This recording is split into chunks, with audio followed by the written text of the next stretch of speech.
Good afternoon here.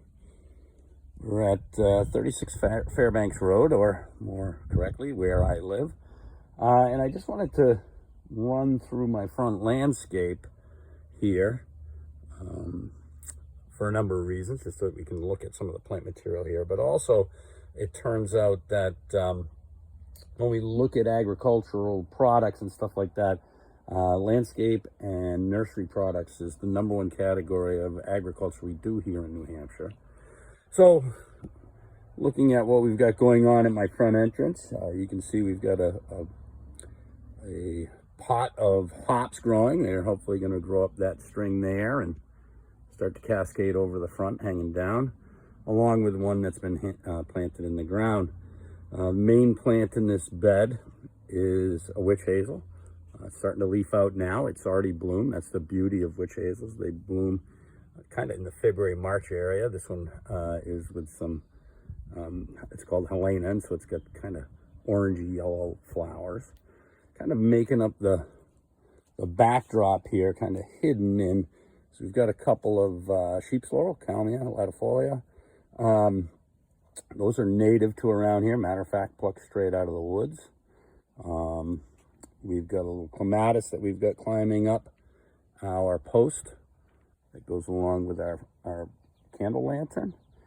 We've got some volunteer, maybe not so much volunteer. We planted columbine, but they're starting to show up kind of all over the place.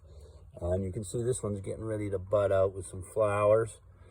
Right next to our evergreen here, which is a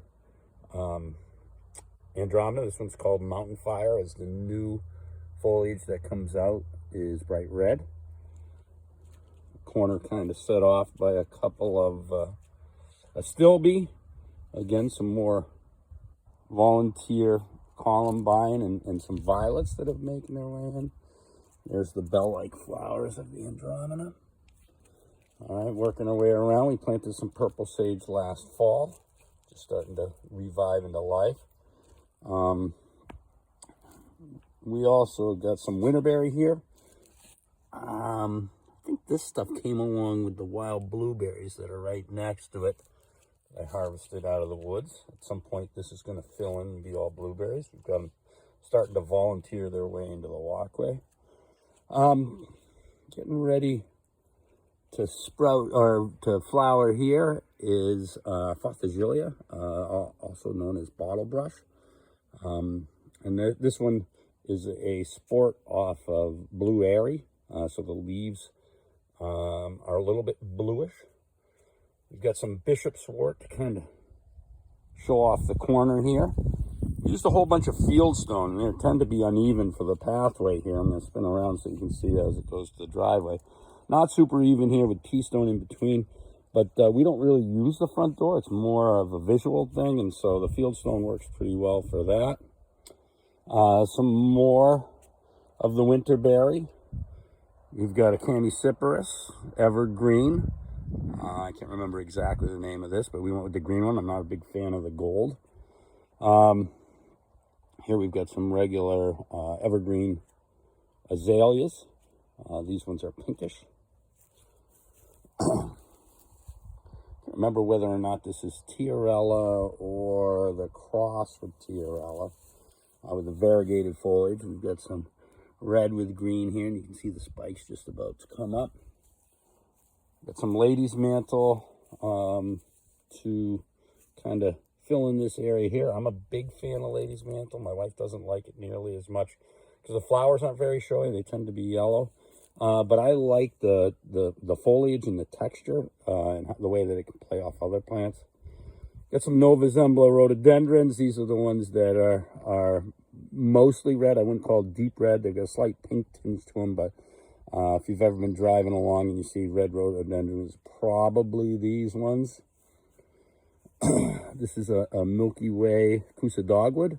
I like the multi-stem version. Some people like to have them pruned up and stuff like that.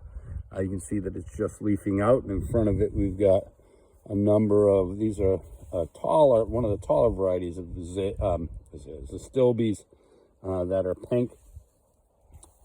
And right here, I spent a couple years working at Weston Nurseries of Hopkinton, and they work really, really hard to try to develop some yellow rhododendrons.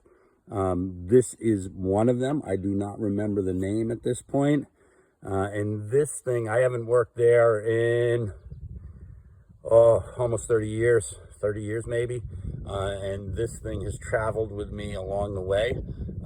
As you can see, it has kind of a rangy open habit. That's why you don't see too many of them in the landscape, because the yellows, for whatever reason, don't have a lot of leaves. They're kind of open and bare.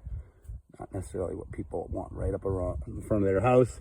Ours is tucked in behind the dogwoods, so when it flowers, you can kind of come over and enjoy the flowers, and then after that, it kind of hides out. And then we've got some Shasta viburnum just lining down the edge of the house, the backside. We don't have any real windows there to speak of, and so they just kind of take up some space along the way. These were part of the original landscape of this house that I had actually designed in advance. They were in the front. They weren't as decorative as I might have liked for the front, but they were easy keepers for the previous owners. So we moved them down to the side. And so there it is. There's the front landscaping of my place. I like a more natural looking landscape as opposed to, single ornamental specimen plants. And so I like to make it look like what you could stumble across if you were walking around in the woods. So there it is.